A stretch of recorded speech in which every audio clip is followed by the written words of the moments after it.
The rain drummed against the windows of the old Victorian house on Maple Street, creating the same monotonous rhythm that always had a calming effect on me. Estelle used to say that rain was nature crying for someone's grief, but I never shared her sentimentality. Rain is rain, nothing more. Water falls from the sky because that's the way the world works, not because the heavens sympathize with earthly suffering. Estelle had a penchant for poetic explanations of the most mundane things. She could talk for half an hour about how the sunset reminded her of the transience of beauty, or how the first snow symbolized new beginnings. I loved her for that, for her ability to see something special in the ordinary. But I had always been a more down-to-earth person myself. I sat in my worn leather chair, the same one Estelle had tried to replace 20 years ago, and looked out at the empty living room. It was as if the house had gotten bigger since she'd died. Not physically, of course, but somehow more spacious and empty at the same time. Sounds now echoed where before they had been absorbed by her voice, her movements, her presence. I hadn't noticed before how much noise one person made, the ticking of her shoes on the parquet, the rustling of the pages of the book she read in the evenings, the clinking of dishes in the kitchen as she made her famous apple pie on Sundays. The house was silent now, save for the creaking of the old floorboards beneath me and the constant humming of the refrigerator in the kitchen. The chair I sat in had witnessed many family evenings. Estelle would buy a color-matched sofa to match it, then change the curtains to match the upholstery, then decide that new cushions were needed. She was the kind of woman who thought of a house as a living organism that needed constant care and renewal. I, on the other hand, was attached to things and didn't understand why I would change something that served its purpose perfectly. The chair was comfortable 30 years ago when we bought it, and it is still comfortable now. The leather has rubbed together in all the right places, the armrests have molded to the shape of my arms, and the backrest supports my lower back perfectly. Why look to replace something that works? Tempest was here yesterday, again. Third time in the last 2 weeks, and each visit became more insistent. She'd come with Corbin, my only son, and they'd sit in a row on the couch across from me. She straight and tense as a string, he slouching and awkward, like a schoolboy summoned to the principal's office. Corbin had always been a shy child, and even as an adult, he retained that childish habit of avoiding direct gaze when the conversation became serious. Estelle attributed it to his sensitivity, said he just didn't want to upset anyone. I, on the other hand, believed that a 45-year-old man should be able to look people in the eye, especially when it came to important decisions. "Dad, we need to have a serious talk about your future," Corbin usually began, but I could see the words weren't his. They sounded rehearsed, as if he'd taught them in front of the mirror at home, while Tempest stood by and corrected his intonation. Tempest sat beside me, smiling that strange smile of hers that she'd given me for the last 5 years of our acquaintance. A smile that never reached her eyes. Some people's eyes laugh along with their lips, creating a sense of sincerity and warmth. Tempest's eyes remained cold and evaluating, as if she was constantly calculating something in her mind. Perhaps the cost of the furniture in the room, or the amount of time she would have to spend on this conversation. "You do realize this house is too big for one person," she continued when Corbin fell silent. Her voice was soft, almost maternal, but I could hear the same cold calculation in it that I'd seen in her eyes. "And maintaining a house this old takes a lot of effort. And at your age," she never finished that sentence, leaving it hanging in the air like a poorly tied knot. The incompleteness was intentional. She wanted me to figure out the rest, to recognize my own weakness and inability to cope with life's problems. At my age, 73 years old. Yes, I'm not a young man, but I'm also not a decrepit old man who can't take care of himself. I still go to the gym every morning, even if I don't lift the weights I used to. Coach Jim, who is a good 20 years younger than me, often says I'm in better shape than many 50-year-olds. I cook myself breakfast, lunch, and dinner, not microwaved convenience foods, but normal meals. Estelle taught me to cook when she got sick and couldn't spend as much time in the kitchen as she used to.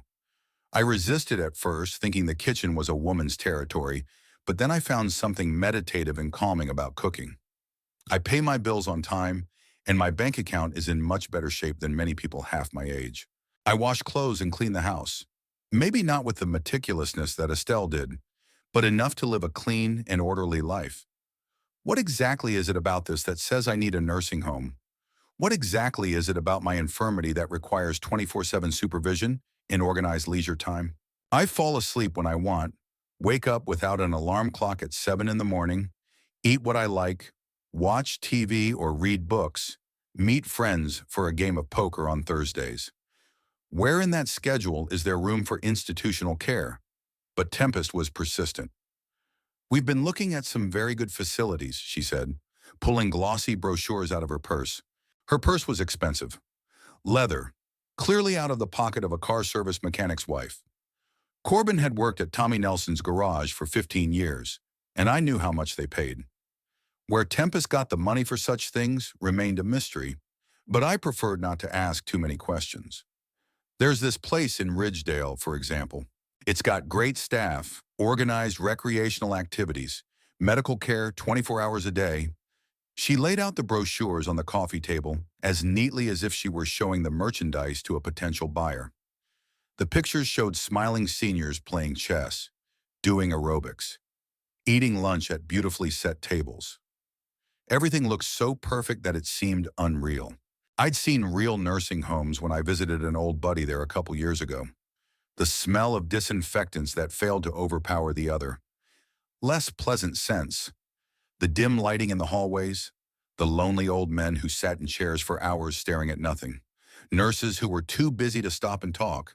It was life on death waiting mode, and it had nothing in common with the glossy pictures in the brochures. Round-the-clock medical care, organized recreational activities, like I was disabled or mentally retarded. I glanced at Corbin, searching his eyes for a shadow of doubt about the propriety of this conversation, but he was staring at the floor, studying the pattern on the rug as intently as if he were about to take an exam on it. The rug was really beautiful. Estelle had picked it out in an antique store, haggled with the salesman for half an hour, and then rejoiced like a child at the discount. She loved such little things: a successful purchase, a beautiful sunset, a letter from an old friend. Corbin had inherited from his mother this ability to enjoy the simple things, but over the years, especially since marrying Tempest, it was as if he had lost sight of the good things around him. "What's going to happen to the house?" I asked then, though the answer was obvious. I wanted to hear them articulate it, wanted to understand the words they would use to describe what they were going to do to me. "Well, we'll have to sell it, of course," replied Tempest with the same strained smile. "The money will go to pay for your stay in a nursing home." "That makes sense, doesn't it?" She said the word logical with emphasis, as if she were explaining something obvious to someone who couldn't understand simple things. Logical. The house Estelle and I bought 40 years ago, the house where Corbin was born and raised, the house where we lived the best years of our lives, has to be sold to pay for my confinement in an institution I don't want to go to. And it makes sense. In some twisted economic logic, it did make sense. Sell an asset to pay for a service. But people's lives aren't subject to economic logic alone, and a house isn't just real estate that can be exchanged for money. I remembered when Estelle and I were picking out this house. We looked at dozens of options, and every time something was wrong, it was too small, or a bad neighborhood, or the price was beyond our means. We saw this house on the last day of our search, when we were almost desperate to find something suitable. The realtor warned us that the house needed repairs and that the previous owners hadn't taken much care of it. But Estelle fell in love with it at first sight.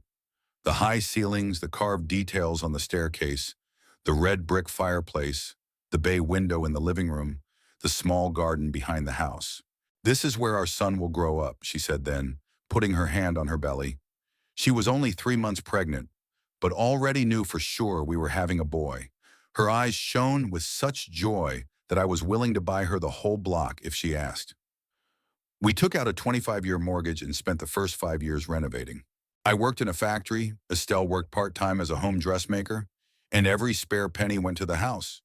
We painted the walls ourselves, laid the floors ourselves, fixed the plumbing ourselves. On weekends, we turned into a construction crew. I used a hammer and a drill. Estelle caulked cracks and picked up paint. Those were hard years, but happy ones. Every room we tidied up, every new interior detail was a small victory. Corbin was really growing up here, taking his first steps on this hardwood floor that Estelle and I polished with our own hands. Riding his bike on the driveway, I paved myself because it was too expensive to hire laborers. Bringing friends over to play in the basement, which I had converted into a playroom when the boy turned 10.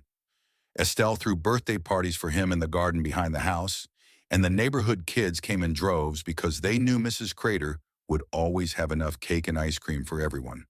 She loved children and wanted our house to be a place where they would always be welcome. Now, this same Corbin sat in the living room and nodded as his wife explained to me the benefits of living in a nursing home. What happened to the boy who brought me drawings from school and asked me to hang them on the refrigerator?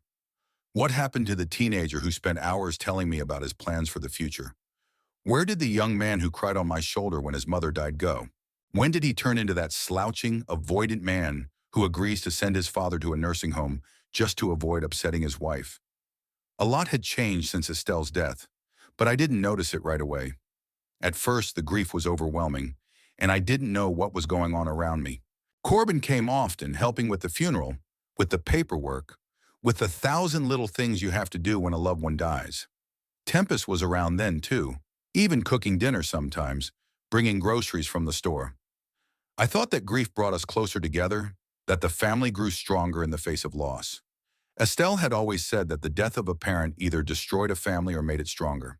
It seemed to me that we chose the second path.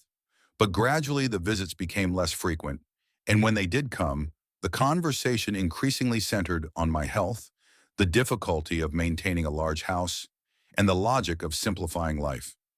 Tempest began making remarks about how the house needed repairs, that heating was too expensive, that property taxes were going up every year. She was right about everything. The house did need to be painted on the outside, the heating system needed upgrading, and the taxes were going up every year. But these were solvable problems, not a reason to make a drastic lifestyle change. "You don't want to be a burden to Corbin," she'd say, and there was such concern in her voice that to an outsider, it might have sounded like she was genuinely worried about my well-being. But I'd known Tempest long enough to hear in her words what she didn't say out loud. "You're already a burden, and we want to get rid of you." A burden, a beautiful word for what used to be called family obligations. When I was young, caring for elderly parents was considered natural and honorable. Now it's become a burden to be rid of as soon as possible. The first time Tempest talked about children was 3 years after the wedding. Before that, the subject had never come up, either because they were putting it off or because I just didn't give it much thought. Estelle sometimes hinted that it would be nice to be a grandmother, but she was careful not to put pressure on the young people. She remembered how her own mother had pestered us about grandchildren in the early years of our marriage, and she didn't want to repeat those mistakes. That conversation took place on Thanksgiving Day, at the table that Estelle set from morning until night. She always made a big deal of it, not because she liked to show off, but because she truly believed in the importance of family traditions. The table was bursting with food: turkey roasted with herbs, mashed potatoes with butter, homemade cranberry sauce, pumpkin pie, and a dozen other dishes. Corbin and Tempest came in around 3 in the afternoon when the main cooking was done, but Estelle was still bustling around in the kitchen, heating up one thing or another. We sat in the dining room, which was only used for special occasions. Estelle pulled out the ceremonial set, the same one we'd gotten as a wedding present and which had been gathering dust in the cupboard for the better part of a year. The candles burned in silver candlesticks, bought in the early years of our marriage, when we could still afford such excesses. We talked about nothing: the weather, work, weekend plans. Corbin was relaxed, even joking, which didn't happen very often in his wife's presence. Then Tempest looked at the family photos that Estelle had hung on the dining room walls and said, "Do you know, I've been thinking Corbin and I should have a family of our own by now." She said it lightly, as if she were announcing plans to buy a new car or go on vacation. Estelle instantly perked up. Her face just glowed with joy, and she started talking about how wonderful it was to have grandchildren, how she was willing to help with the baby, how she had Corbin's toys saved in the attic. I could see that she was already imagining baby voices in the house, little feet stomping up the stairs, toys scattered around the living room. Her maternal instinct had awakened in her with renewed vigor. Now she had a chance to be a grandmother, to pass on her love and care to someone else. Corbin looked happy too. He'd always loved children. He'd worked part-time as a counselor at a summer camp when he was young, and the kids had gravitated toward him. He had the patience and gentleness of character that make a man a good father. I envisioned him teaching his son or daughter how to ride a bike, reading bedtime stories, fiddling in the garden with a child, showing them how to plant seeds. But months passed, then a year, then another, and still no children. At first, no one paid any attention to it. Young couples don't always get it right away. It's normal. Estelle sometimes asked Corbin if they needed any help. Maybe they should see a doctor. But he said that they were in no hurry, that everything would happen in due time.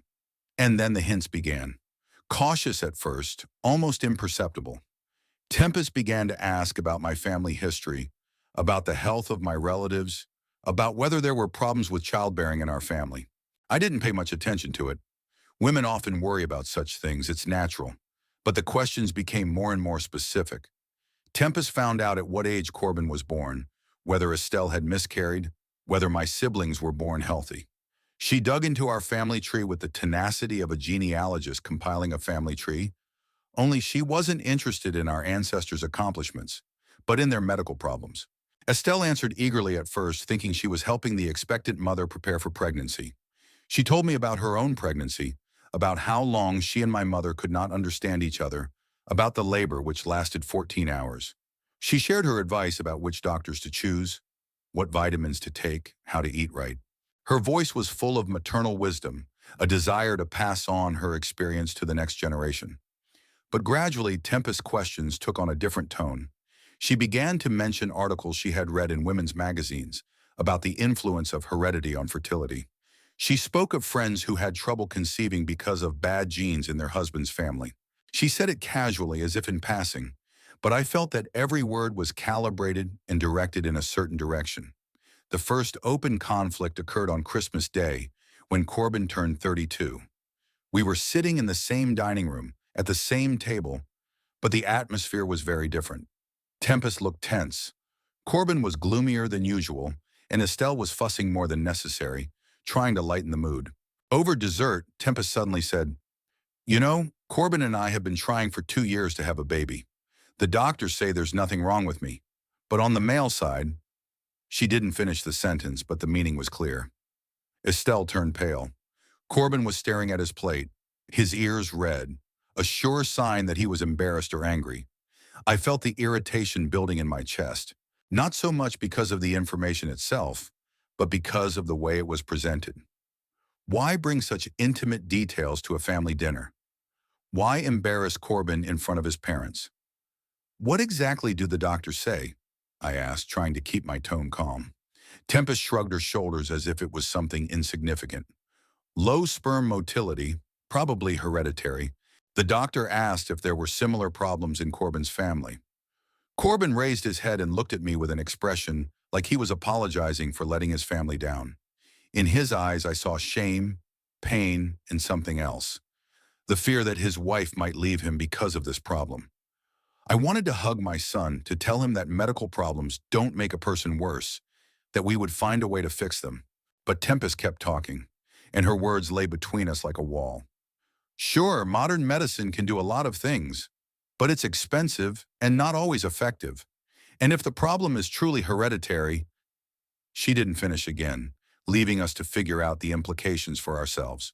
Estelle tried to object, began to talk about how our family had never had such problems, that I myself had been born without complications, that my brothers had had children. But Tempest listened politely, with the expression of a man who knows more than he is saying. After that dinner, family relations changed. Corbin came less often, and when he did, he looked depressed. Estelle worried, thinking she was somehow to blame for her son's problems. She bought books on infertility, wrote out addresses of clinics, gathered information on new methods of treatment. She wanted to help, but she didn't know how. Tempest was becoming more and more adamant in her statements. She was no longer hinting.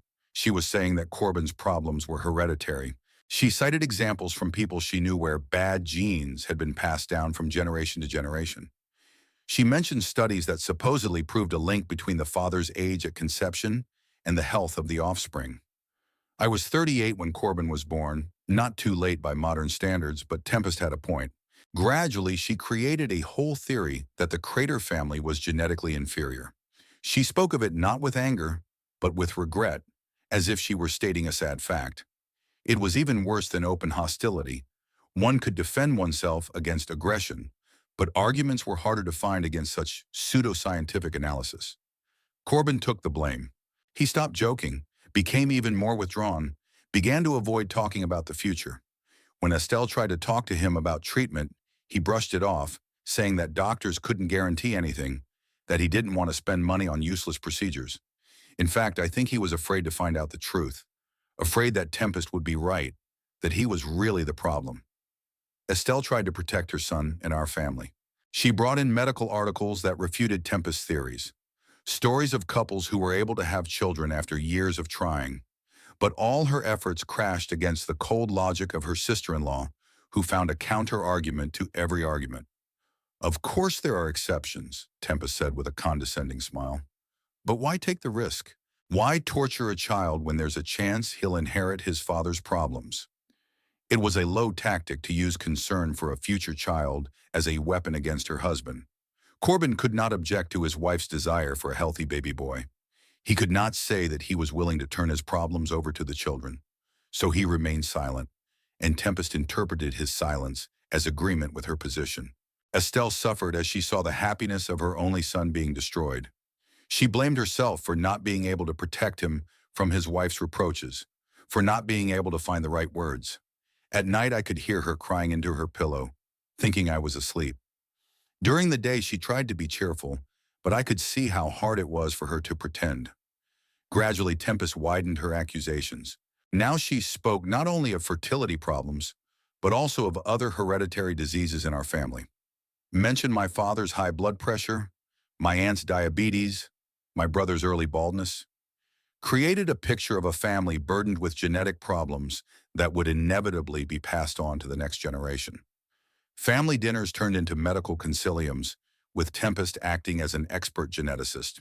She came with printouts from the internet, extracts from medical journals, tables of heredity of various diseases.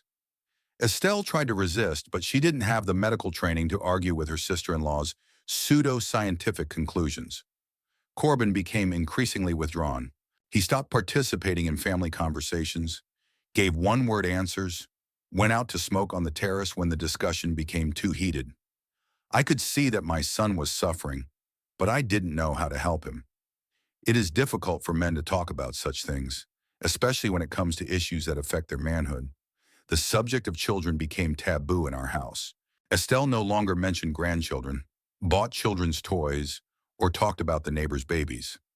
It was as if she realized that every reminder of children hurt Corbin and decided to sacrifice her grandmotherly dreams for her son's peace of mind.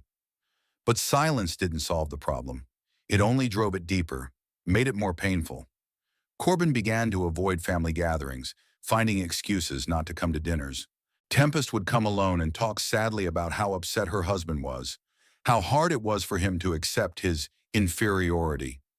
I began to suspect that Tempest was taking some kind of pleasure in the situation. She became the center of attention, the expert on family problems, the woman who bravely bears the burden of marriage to a genetically inferior man.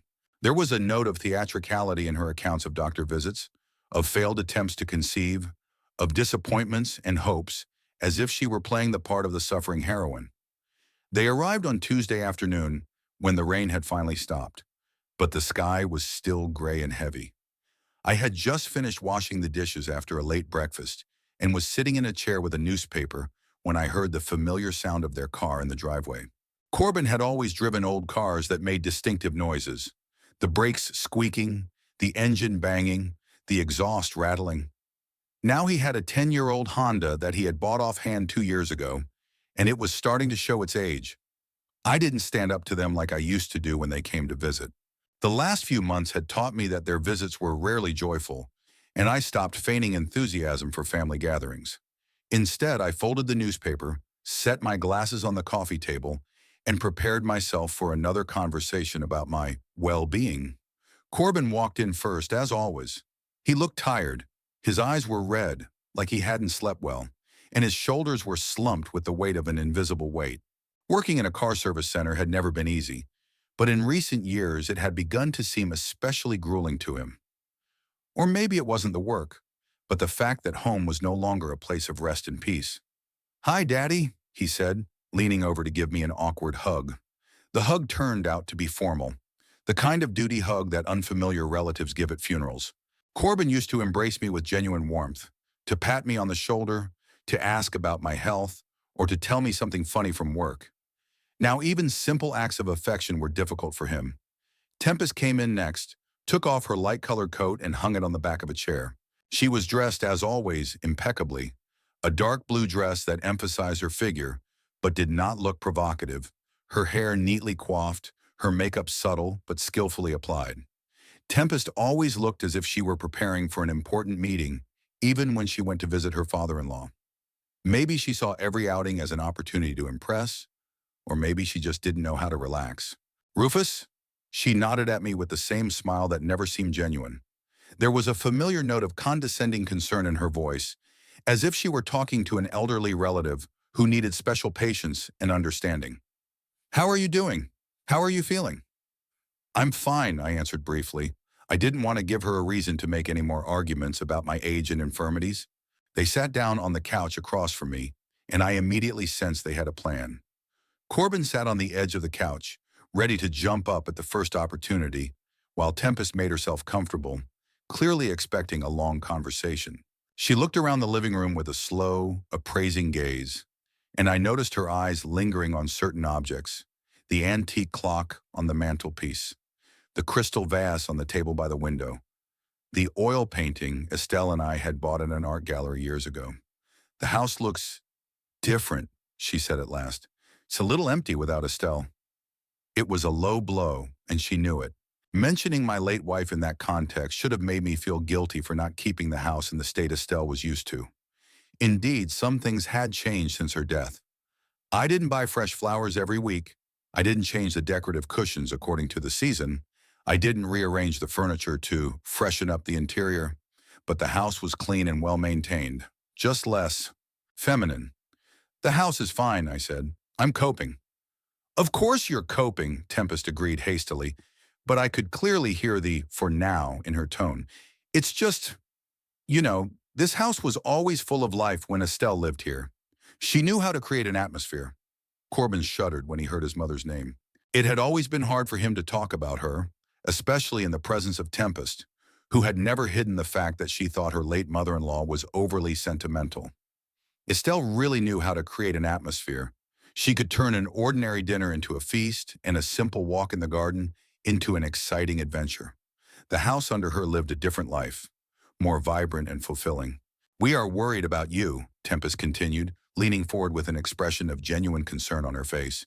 "We understand how lonely you are in this big house. And then maintaining such an old house takes a lot of effort and money." Here we go. I prepared myself to listen to the familiar song about my old age, loneliness, and inability to cope with life's problems. Tempest developed her theme methodically, like a lawyer presenting a case to a jury. First, she talked about my emotional state, then moved on to practical matters, then financial considerations. "Heating in a house like this must cost money," she said, looking around, "and air conditioning in the summer. And then the roof surely needs repair. And the plumbing in old houses like this breaks down all the time." She was right on many details, but wrong on the main point. Yes, the house had maintenance costs, but those costs were within my means. Yes, sometimes things broke, but I either fixed them myself or called a handyman. Yes, in winter I had to pay for heating, but I did not shiver from the cold and did not save on heat. The problems she described existed, but they weren't critical. Corbin was silent, studying his hands. Every now and then, he would raise his eyes and look at me with an expression of mute apology, as if asking forgiveness for not being able to stop his wife, or for agreeing with her deep down. It was hard to understand what was going through my son's mind. Insecurity? Tempest moved on to a new argument. "I mean, you live here all alone. If something happens, you fall, get heart trouble. Who's going to help you? The neighbors aren't always home, and the hospital is a long way from here." This was the favorite argument of all those who campaigned for nursing homes, an appeal to fear. What if I have a stroke?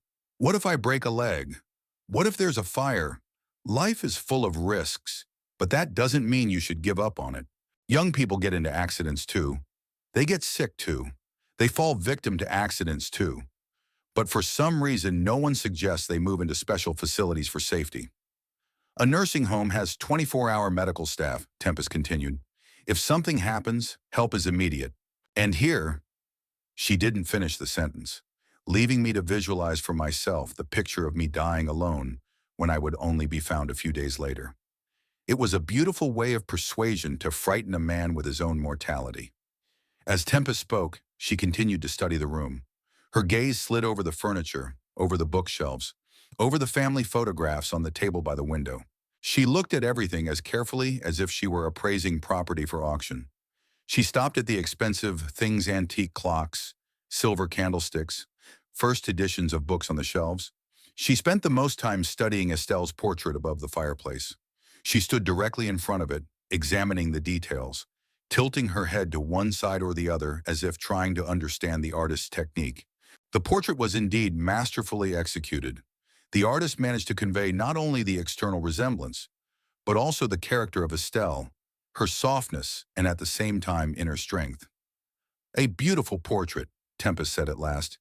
Estelle has turned out very alive. The artist is talented. Yes, I agreed. We've been looking for the right artist for a long time. And the frame must be expensive? She asked with ostentatious indifference. Carved frames like that are in vogue now. Antique stores are asking good money for them.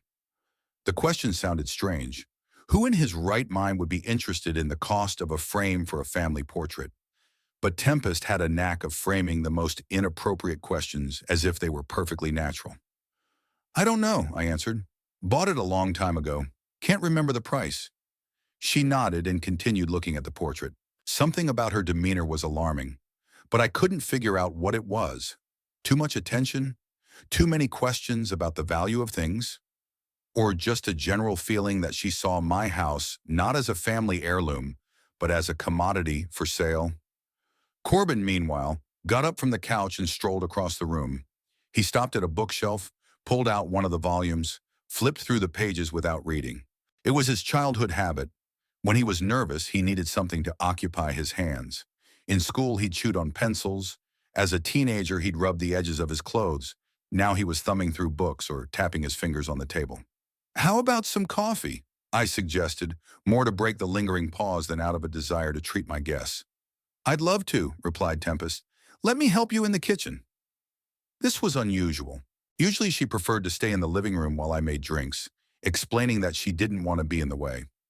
Now she followed me into the kitchen, continuing her tour of the house. The kitchen, like the living room, had changed since Estelle's death. Not dramatically, but noticeably. Gone were the little things that made it cozy. The vases of fruit, the pots of herbs on the windowsill, the magnets on the refrigerator that Estelle bought on our trips. I cooked here, washed dishes, ate breakfast at the little table by the window. But I didn't live here, just used the space for its intended purpose. Tempest paid attention to every detail. Opened several cabinets, ostensibly to help find coffee, peered into the refrigerator, commenting on the paucity of its contents. Asked if I cooked often, if I had a hard time with the stove, if I'd thought about buying a microwave to heat up ready-to-eat meals. See, she said when we returned to the living room with the tray, even simple things like making coffee get harder when you live alone, and it's only going to get harder as you get older. More age. Again, the allusion to my inability to handle basic tasks. I made the coffee quickly and smoothly, but Tempest managed to present it as proof of my weakness. We drank the coffee in relative silence. Corbin was still avoiding participating in the conversation. Tempest was mulling over new arguments, and I just wanted this visit to be over as soon as possible. By the way, she said finally, setting the empty cup on the table, I called that nursing home in Ridgedale we were talking about. There's a vacancy there, but you can't wait long. There's a long waiting list. That's it. Time pressure. A classic salesperson technique is to create the feeling that supply is limited and you need to make a decision quickly.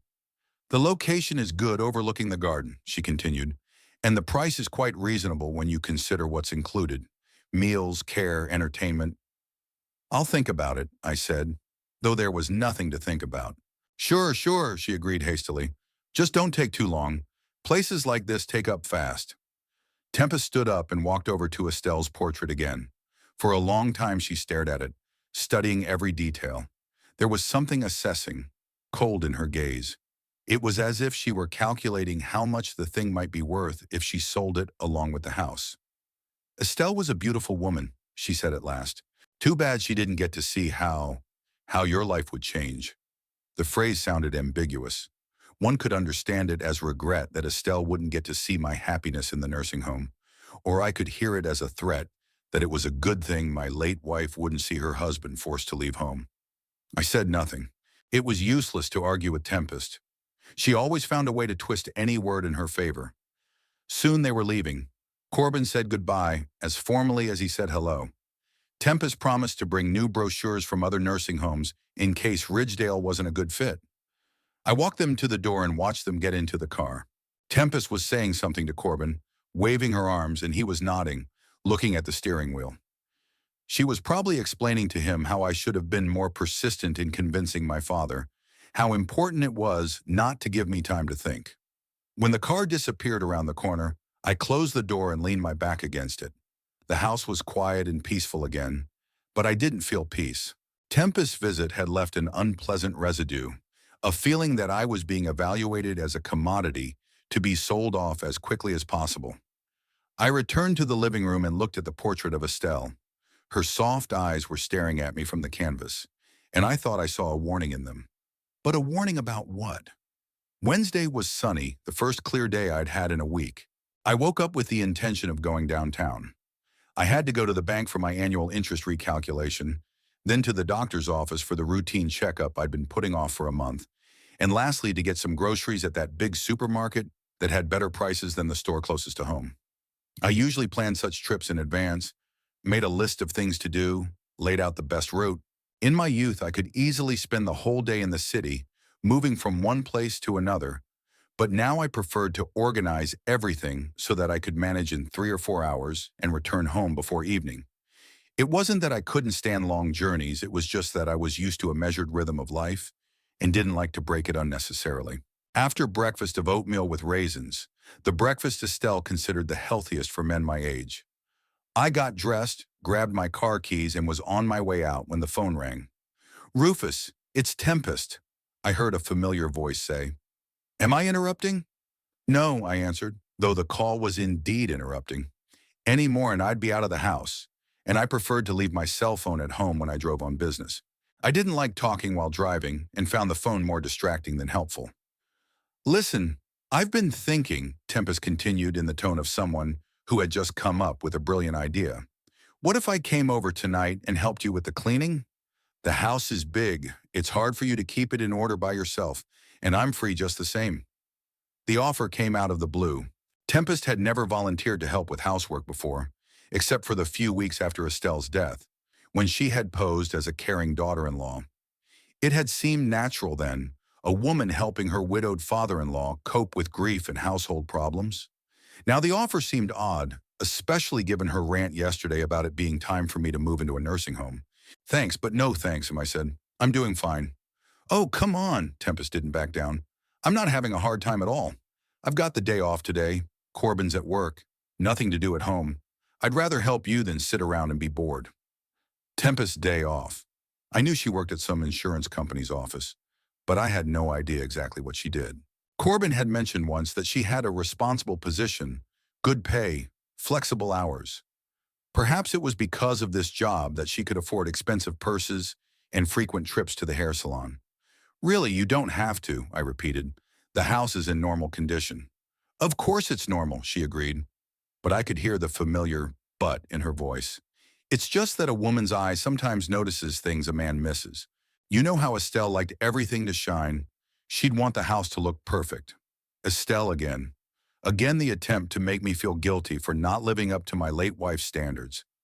Tempest skillfully used the memory of Estelle as leverage, knowing I wouldn't argue with words about what my wife would have wanted. "Okay," I finally said, more to end the conversation than from a desire to accept help. "But I'm going away on business today. I won't be back until tonight." "All the better," Tempest rejoiced. "I'll come in the morning, do some cleaning, and the house will be shining by the time you get back." You have a spare key, don't you? Or can I borrow a key from Corbin? The spare key. I kept it under the flower pot by the back door, an old habit left over from when Corbin was a teenager and often lost his keys. Estelle was always afraid her son wouldn't be able to get home if we went anywhere, so she insisted on hiding the spare key in an easily accessible place. Under the potty by the back door, I said. You know where. Of course I know, Tempest replied with a satisfied chuckle. Estelle showed me. Then here's the deal. I'll get there about 10 o'clock, and you take your time getting back. Take care of your business quietly. After I hung up the phone, the feeling that I had made a mistake never left me. Something in Tempest's tone, in her willingness to spend a day off cleaning someone else's house, seemed unnatural. But I'd already agreed, and it didn't feel right to cancel the arrangement. Besides, maybe I'd just gotten too suspicious after yesterday's visit. The drive to the city center took about 40 minutes. The morning traffic had already cleared, and the afternoon traffic hadn't started yet. I drove slowly, listening to the news on the radio and thinking about the upcoming business. At the bank, everything went quickly. The manager turned out to be a competent young man who in 15 minutes solved all the issues that I had expected to spend an hour on. The visit to the doctor didn't take long either. Dr. Hamilton had been seeing me for 15 years and knew all my peculiarities and chronic problems. The examination showed that for a 73-year-old man, I was in excellent shape. My blood pressure was normal, my heart was stable, and my blood tests were good. The only thing he noticed was a slight decrease in my hearing, but this is natural for my age and does not require correction yet. Keep up the good work, Dr. Hamilton said, writing out directions for tests to be taken in 6 months. Sports, proper nutrition, active lifestyle. If all patients my age were in as good shape as you are, I'd be out of a job. His words lifted my spirits. It was nice to hear a professional opinion that Tempest's talk of my infirmity was greatly exaggerated. I did feel healthy and energetic, capable of living independently for many more years. At the supermarket, I spent more time than I had planned. Not because I was indecisive about grocery shopping, but because I met Frank Miller, an old buddy we hadn't seen in months.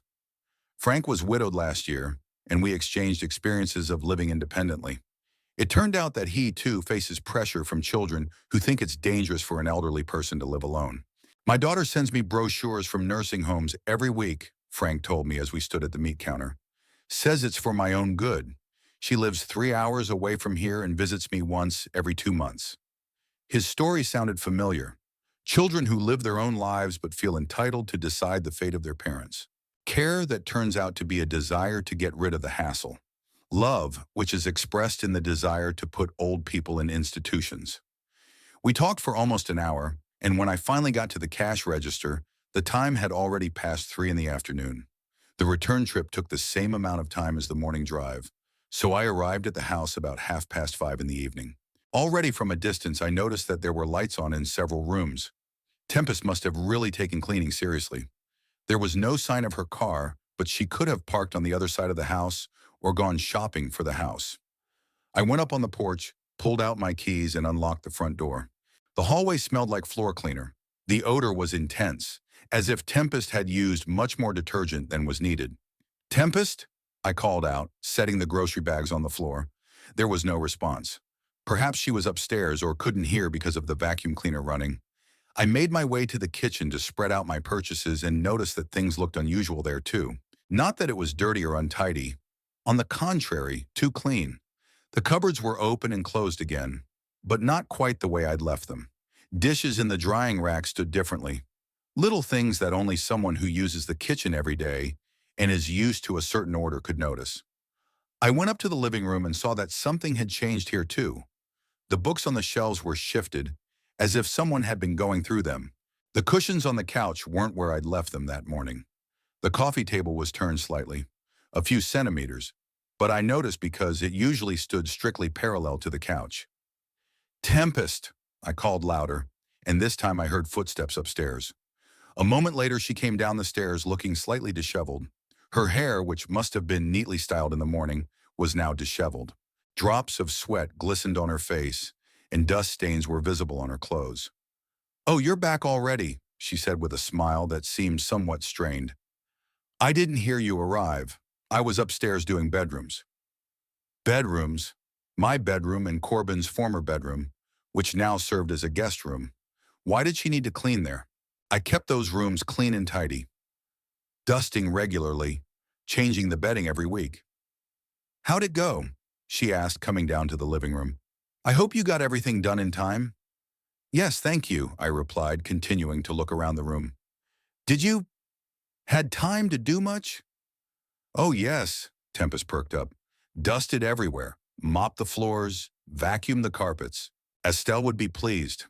She looked around with the look of someone who was proud of a job well done. True, it was very dusty in some places, especially on the top shelves, in the closets. The closets. So she wasn't just dusting, she was also looking in the cupboards. Was she looking for something, or was she just very thorough in her cleaning? Thanks for your help, I said. You shouldn't have gone to all that trouble. Oh, please, she waved it off. It's no trouble at all for me. Besides, I wanted to do something nice for the family. She was quiet for a moment, then added, You know, while I was cleaning, I was thinking about how hard it must be for you to maintain such a big house by yourself. So many rooms, so much stuff. Estelle had accumulated a lot of stuff over the years. Stuff. That's what Tempest called family heirlooms. Photographs, books, dishes, all the things that made up our family history and made the house a home, not just a building with furniture. Maybe we should take something apart, she continued cautiously. Throw away the unnecessary, give it to charity. It'll be easier to keep things in order that way. We'll see, I replied uncertainly. I didn't feel like discussing the fate of Estelle's things with her. Tempest nodded, gathered her cleaning supplies, bucket, rags, cleaning supplies, and headed for the exit. By the way, she said already at the door, I noticed that Estelle's portrait looks really nice in the living room. Such a centerpiece of the house. The artist is really talented.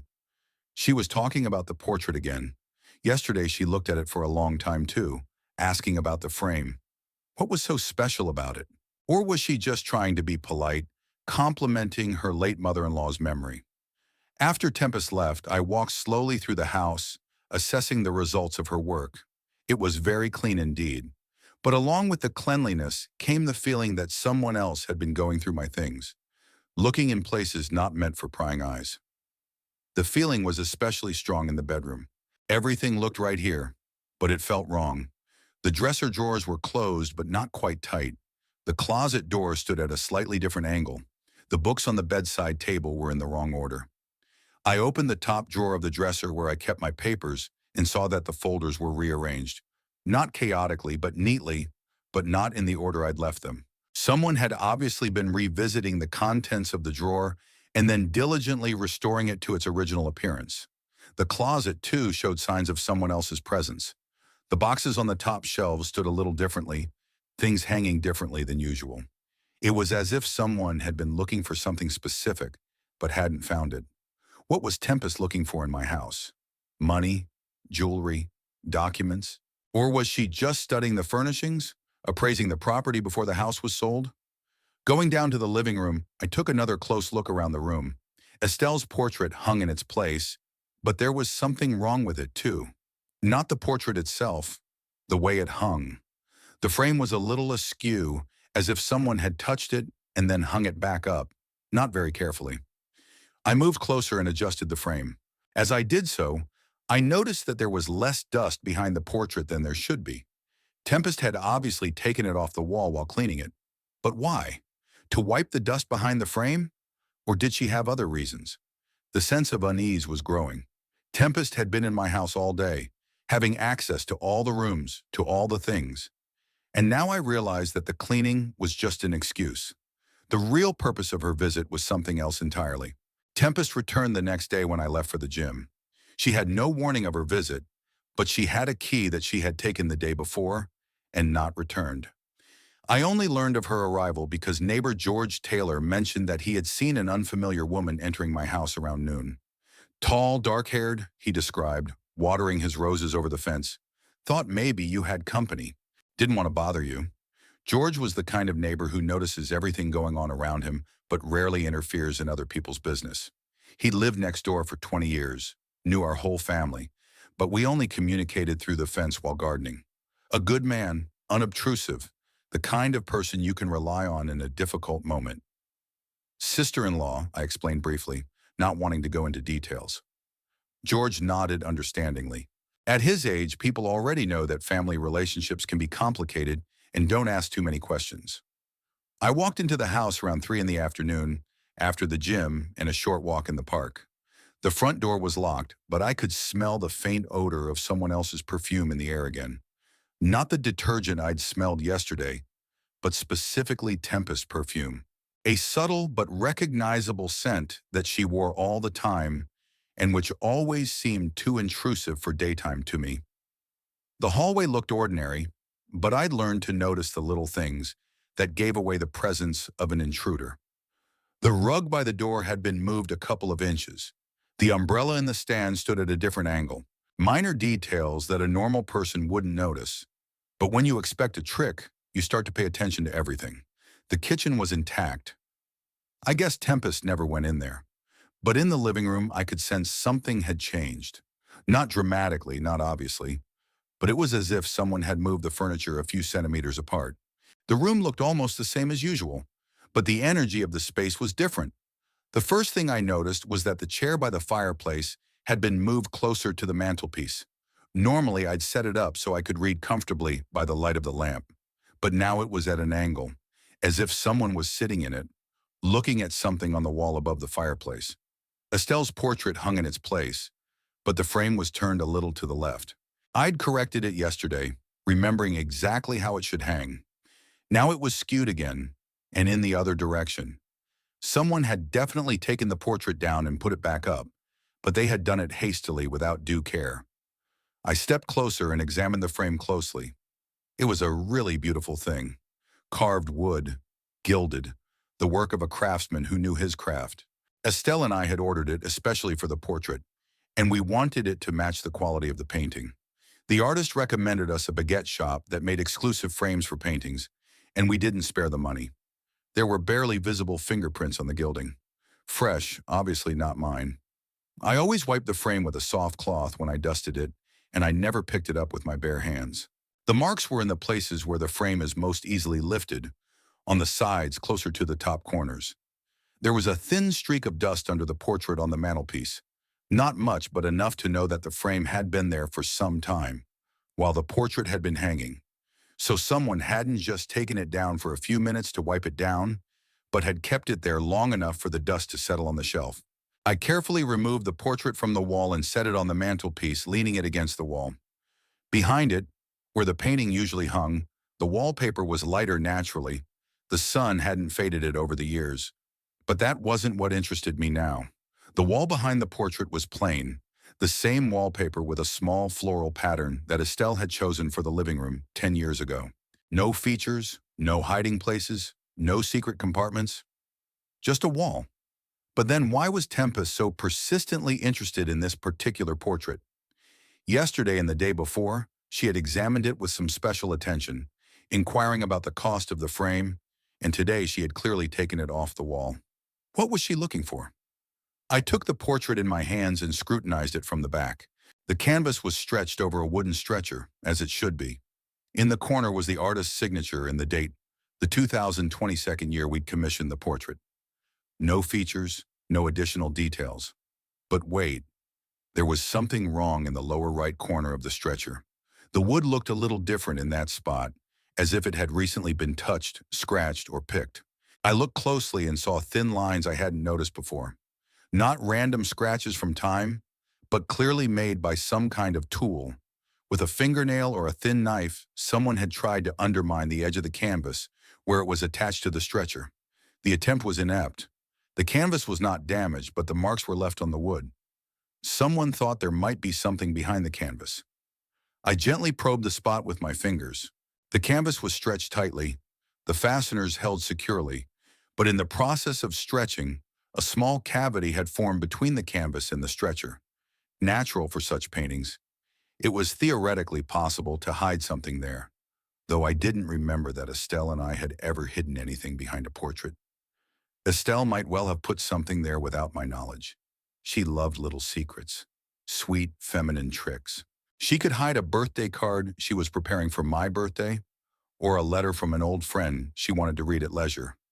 Nothing fancy, just a way to keep something private. I carefully bent the edge of the canvas where the scratches were visible. My fingers fumbled for something thin, rustling, paper, or several sheets of paper folded together. My heart beat faster. Estelle had indeed hidden something behind the portrait. What could it be? Letters, papers, family photos she wanted to keep in a special place? I carefully pulled out the folded sheets.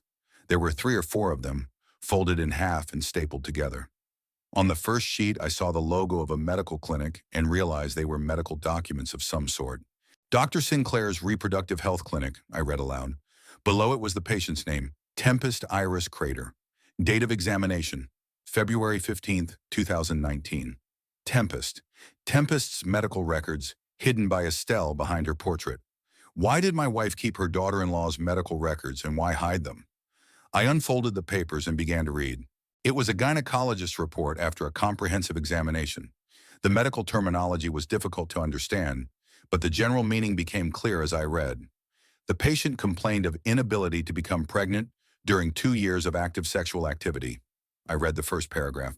The anamnesis is aggravated by an artificial termination of pregnancy in the year 2011 with complications. Induced termination of pregnancy. Abortion. Tempest had an abortion in 2011, 2 years before she married Corbin. And according to the document, that abortion had caused complications. I read on, trying to make sense of the medical terms. Chronic inflammation of the uterine appendages, pelvic adhesions, fallopian tube obstruction. Words that sounded frightening even for a person without medical education. In the doctor's conclusion, it was written in black and white.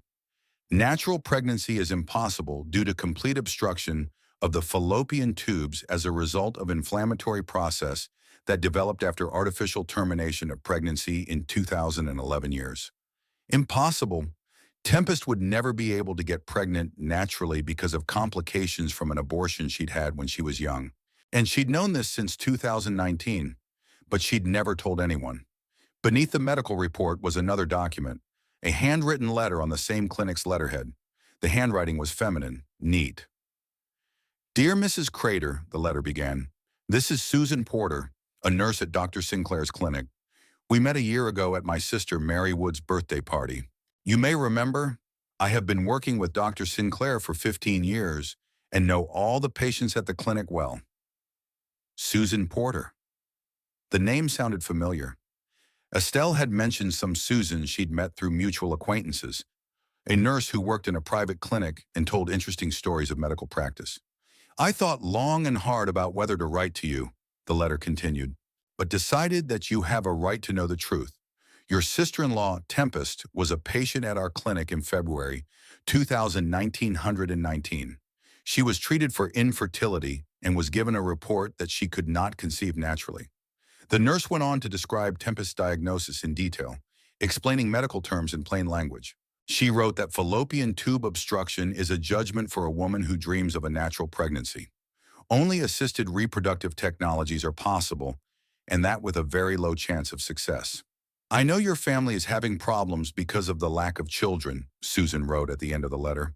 Mary tells me that your sister-in-law blames your husband and his family for bad heredity. But the truth is that your son is not the problem. Your daughter-in-law can't have children because of her own mistakes of youth, but chooses to blame others. The letter ended with an apology for interfering in family matters and a request to keep the source of the information anonymous. I sank into my chair, still holding the documents in my hands. So Tempest had been lying all these years. Lied to me, lied to Corbin, lied to Estelle, blaming our family for bad heredity, making our son feel inferior, destroying family relationships, and all the while knowing that she was the problem. Estelle got this information 3 years ago and never told anyone. She hid the documents behind her portrait and remained silent as she watched Tempest torment her only son with false accusations. Why didn't she tell me? Why didn't she show those papers to Corbin? Why let these lies poison our family? Perhaps Estelle realized that the truth could destroy her son's marriage, that Corbin would learn not only of his wife's infertility, but also of the abortion she hadn't told him about. Years of lies and manipulation. Maybe my wife wanted to protect her son from painful disappointment, or maybe she just didn't know what to do with that information. To get this information from a casual acquaintance, a nurse who had violated doctor-patient confidentiality, it put Estelle in a difficult position. To use this information was to become complicit in a violation of medical ethics. But now that Estelle is dead and Tempest is increasing the pressure on me, these documents take on new meaning. They explain a lot of things. Tempest's aggression toward our family, her desire to get the house as quickly as possible, and her unwillingness to wait long for the inheritance. If she and Corbin never have children, there's no point in saving up for the next generation. It made more sense to get it all at once while there was still a chance to take advantage of it. I put the papers back together and wondered what to do with them. Show them to Corbin? It would ruin his marriage, but maybe relieve some of the guilt. Keep them to myself. Then the lies would continue. It was starting to get dark outside the window. I sat in my chair, holding the truth Estelle had been saving for 3 years. A truth that could have changed our entire family history, but which she hadn't chosen to use. That decision was now up to me. The sound of the front door opening made me quickly hide the documents back behind the portrait. I heard familiar footsteps in the hallway, light but sure, with the distinctive tapping of heels on parquet. Tempest had returned, though I thought she had already left. Hastily hanging the portrait in its place, I stepped back from the fireplace and pretended to read the newspaper in my chair. My heart was pounding so loudly that I felt as if it could be heard throughout the house. The paper trembled slightly in my hands and I gripped it tighter, trying to pull myself together. "Rufus?" Tempest called out from the hallway. There was a strain in her voice, like she was nervous too. "Here," I replied, trying to keep my voice sounding normal. She walked into the living room, and I immediately noticed something was wrong with her. Her usually impeccably styled hair was disheveled. Sweat dripped down her face, and her eyes were filled with a kind of feverish excitement. She held a small screwdriver in her hand, apparently using it as a tool for her search. "I forgot my purse," she said, looking around. "Thought I left it here." Lies. No purse was in the living room, and why would she need a screwdriver to find a purse? Tempest returned to continue her search for what she'd been looking for that morning, and from the looks of it, she was close to her goal. "Didn't see it," I replied, continuing to pretend to read. Tempest walked around the room, looking under the couch, behind the chairs, pretending to search for her purse. But her gaze kept returning to the portrait above the fireplace. She stopped in front of it and tilted her head, studying the frame with the same intense scrutiny as before. "You know," she said suddenly, as if she had just thought of it, "what if we check to see if behind the portrait there's a, you know, like a safe? Old houses sometimes have stashes in the walls. Straightforward and direct. No more talk about looking for a purse or a casual interest in art." Tempest decided to proceed openly. "Why?" I asked, setting the paper aside. "There's no safe in there." "Well, there's not much of one." Tempest shrugged, but was already reaching for the portrait with her hands. Estelle was a practical woman, could have hidden something for safekeeping. She carefully removed the portrait from the wall, and I saw the expression on her face change. There was no safe behind the portrait, but something in her demeanor told me she wasn't going to stop with a simple inspection of the wall. "The frame is heavy," she murmured, placing the portrait on the mantelpiece. "Must be expensive." Tempest turned the portrait back toward her and began to examine the stretcher. Her fingers slid along the wood, fumbling for something. When she reached the bottom right corner, she froze. "What is it?" she muttered, more to herself than to me. I remained silent as I watched her try to pry up the edge of the canvas with the screwdriver. The movements were inept, hurried. She clearly had no experience with paintings, but her persistence made up for her lack of skill. "Tempest," I said in a warning tone, "what are you doing?" "There's something here," she replied without raising her head. "There's something hidden behind the canvas. I can feel it." After a few more seconds of fiddling with the screwdriver, she managed to bend the edge of the canvas. Her fingers dove into the resulting gap and pulled out the very documents I'd been reading half an hour ago. Tempest unfolded the first sheet, and I saw the expression on her face change dramatically. The blood rushed from her cheeks, and her eyes widened with horror. She ran her eyes quickly over the text, and then grabbed the second sheet, the third. "It can't be," she whispered, and her voice trembled. "But it can. And there is." The documents were authentic, as was the nurse's letter. Tempest held the proof of her own lies in her hands, and now she had to explain why she'd spent years accusing our family of something she herself was guilty of. How? She began, then hesitated. Where did Estelle get those documents? Where do you think? I asked, rising from my chair. Someone told her the truth. The truth about why you and Corbin don't have children. Tempest sank into the nearest chair, still clutching the papers. Her face was white as chalk and her hands were shaking so hard the papers rustled. She never told me anything, Tempest muttered. Not a word. What was she supposed to say? I stepped closer, and there was a note of anger in my voice that had been building up over the past months. That you're lying? That you're blaming an innocent man for your problems? That you make my son feel inferior because of your mistakes? Tempest raised her head and the usual aggression flashed in her eyes. But it was quickly extinguished, replaced by confusion. There was nothing to defend. The documents spoke for themselves. You don't understand, she said in a weak voice. I didn't mean to. It just happened on its own. On its own, I repeated sarcastically. Years of blaming my family turned out on its own? Corbin's tears over what he thinks is his own fault worked itself out? She fell silent, pressing her lips together. In the silence that followed, only the ticking of the antique clock on the mantelpiece and the noise of the cars outside the window could be heard. Tempest stared at the floor, glancing occasionally at the papers in her hands as if she hoped they would disappear. When did you find out? I asked finally. In 2019, she answered faintly. Went to the doctor because I couldn't get pregnant. Thought maybe I should take some vitamins or go on a special diet. And the doctor told you the truth. Yes. Her voice got even quieter. He said that after the abortion, that the tubes were blocked, that a natural pregnancy was impossible. And you told Corbin about that? Tempest shook her head. Why? I insisted. Why didn't you tell your husband the truth? She lifted her head and I saw tears in her eyes. But they weren't tears of remorse. They were tears of self-pity, of annoyance at being exposed. Because then he would have found out about the abortion, she said. I never told him. He thinks that he was the first. So there you have it. Not just a medical issue, but deception at the very core of their relationship. Corbin married a woman who hid an important part of her past from him and then lied for years about the reasons for their childlessness. And instead of the truth, you chose to blame us, I stated. Not on purpose, Tempest shrieked, and there was hysteria in her voice. At first I just didn't know what to say. And then, when it started with all this talk about heredity, I couldn't stop. Couldn't or didn't want to. She fell silent again. We both understood the answer to that question. Blaming someone else's family was easier than admitting to our own lies. Putting the blame on the crater's bad genes was more convenient than telling her husband about her past. Why are you here now? I asked. Why were you looking for those documents? Tempest wiped her eyes with the back of her palm, smearing mascara. I thought, when I saw the way Estelle had been looking at me intently these past months, I thought she knew something. And then, when you started resisting the move, I decided to see if she had any compromising materials. Compromising material.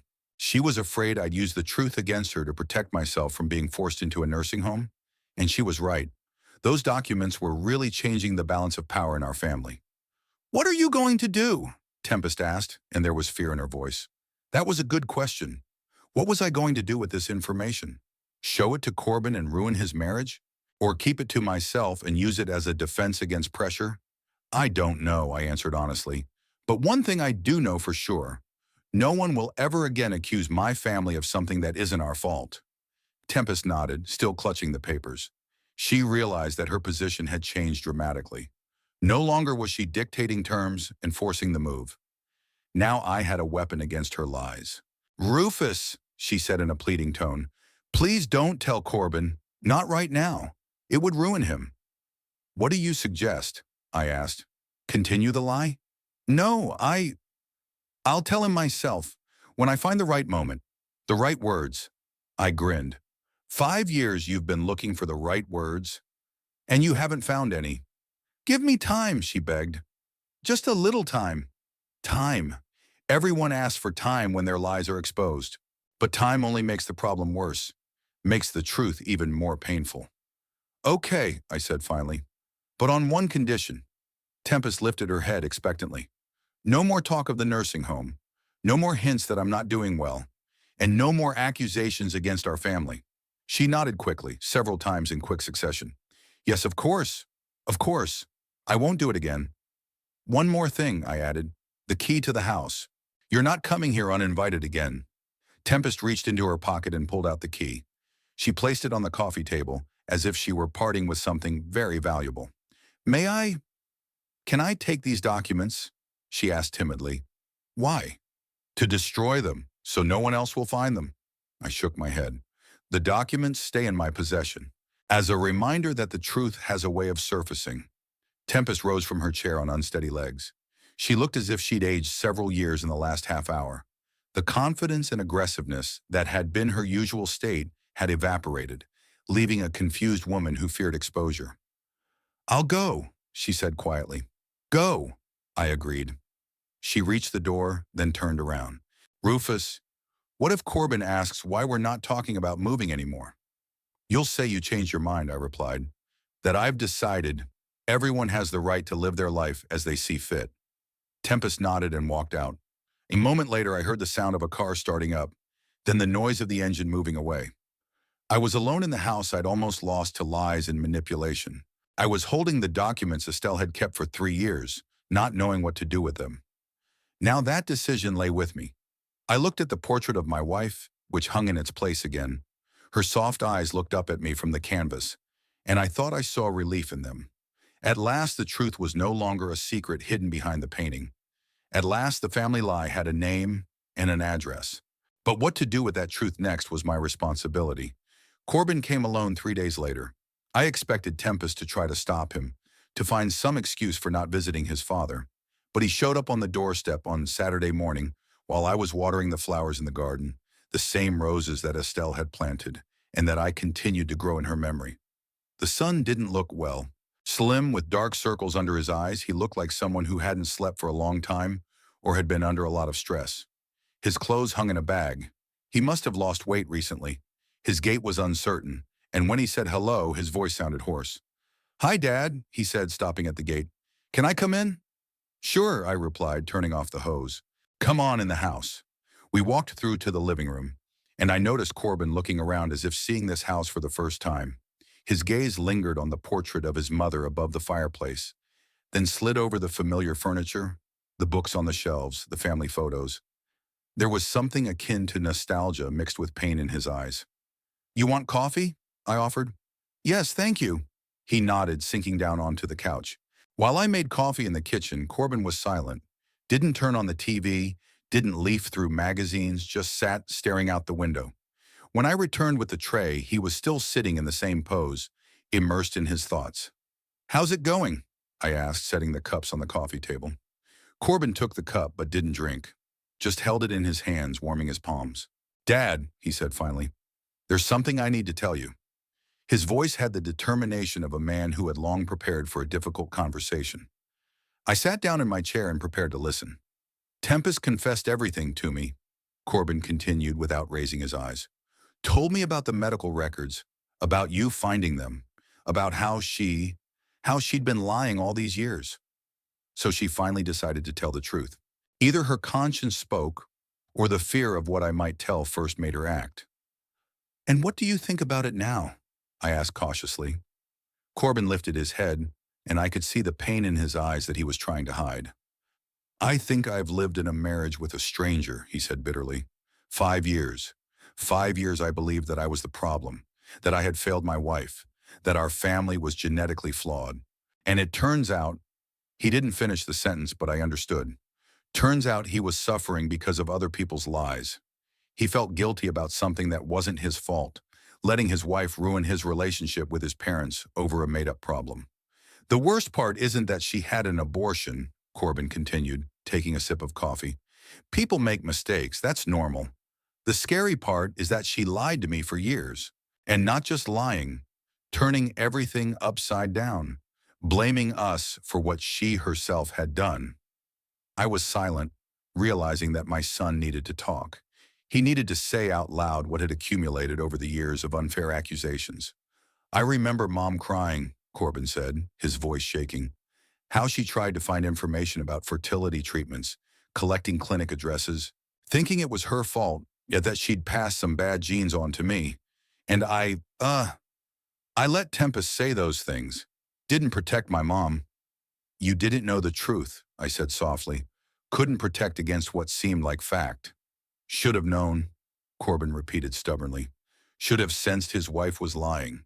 Should have trusted the family more. Not an outside woman. An outside woman. Cruel words, but perhaps fair. Tempest never really became part of our family. Always remained an outsider who tried to change us to suit herself, rather than accept us for who we were. What are you going to do? I asked. Corbin set his cup on the table and leaned back on the back of the couch. I don't know, he admitted. Tempest apologizes, says he'll make it right, that he'll never lie again. But how can you believe a man who lied for 5 years straight? Good question. Trust is a fragile thing. Once it's broken, putting the pieces back together is very difficult, sometimes impossible. What do you want for yourself? I asked. To forget what I found out? Or... I want to realize who I really am, Corbin interrupted me. All my conscious life I've lived with the feeling that I'm inferior, that my genes were bad, that I couldn't give my wife what she deserved. Now it turns out that was a lie, and I need time to rediscover myself. He was quiet for a moment, then added, and I also want to apologize to you, and to Mom's memory, for letting Tempest say the things she said, for not supporting the family. Corbin, I said, it's not your fault for believing your wife. It's natural. Guilty of believing her more than my parents, he objected, for not protecting you from her accusations. We sat in silence for a few minutes. Birds sang outside the window. A lawnmower was running somewhere far away. Life went on as usual. And in our living room, what should have happened years ago was happening. My son was returning to the family from which lies and manipulation had pushed him out. Dad, Corbin finally said, can I come over sometimes? Like I used to? Just to talk, to sit in the house where I grew up? Of course you can, I replied. It's your home. Always has been and always will be. What about Tempest? I shrugged. That's your decision. I will not interfere with your marriage. But you will no longer tolerate her accusations. No, I said firmly, I won't. Corbin nodded understandingly. And the house? She won't insist on moving again? No, that matter is closed. Good, the son said and smiled for the first time in a long time. This house should stay in the family. Mom would want you to live here until you want to leave on your own. Mom would want. Yes, Estelle would really want me to stay in the house we built together. I wish the family lies would stop poisoning the relationship between us. Would that the truth she'd hidden behind her portrait for so long would finally set us all free? Corbin finished his coffee and stood up. I'm going to go, he said. I have a lot to think about. Sure, I agreed. But remember, the door of this house is always open to you. He leaned over and hugged me. The first time in years that hug was genuine, warm. The hug of a son who had come home after a long and painful journey to a foreign land. Thank you, Dad, he said, for not giving up, for finding the truth. After Corbin left, I sat in the living room for a long time, pondering what had happened. The family lie that had seemed immutable had crumbled to dust. The man who had tried to drive me out of my own home had lost all his trump cards. The son I'd almost lost was back in the family. I raised my eyes to Estelle's portrait. She was looking at me from the canvas with the same soft expression she'd always had. But now I thought I could read peace in her eyes. The secret she'd kept behind her image for 3 years had finally played out. It hadn't destroyed the family as she'd feared, but had cleansed it of lies. Truth was stronger than deceit. Justice triumphed over manipulation, and the house on Maple Street stayed where it belonged, in the family that had built it and loved it. Tempest never came back. Corbin visited me every weekend, sometimes bringing groceries, sometimes helping around the house. But more often, he just sat in the living room and talked about his work, about his plans for the future, about how he was relearning to live without the guilt of non-existent problems. He didn't talk about the divorce, but I could see that the ring was gone from his finger. I saw that he had lost weight, but he looked healthier and calmer. I saw him becoming again the man he had been before his marriage to Tempest Open, kind, capable of sincere affection. And the documents that changed everything, I put them in the safe. Not because I wanted to use them against anyone, but because they became part of the family history. The story of how lies can destroy a family and the truth can rebuild it. A story about how even in death, a loving person can protect those they care about. Estelle knew what she was doing when she hid those papers behind her portrait. She knew that sooner or later the truth would find its way to the light. And when it did, justice would be served. And so it did.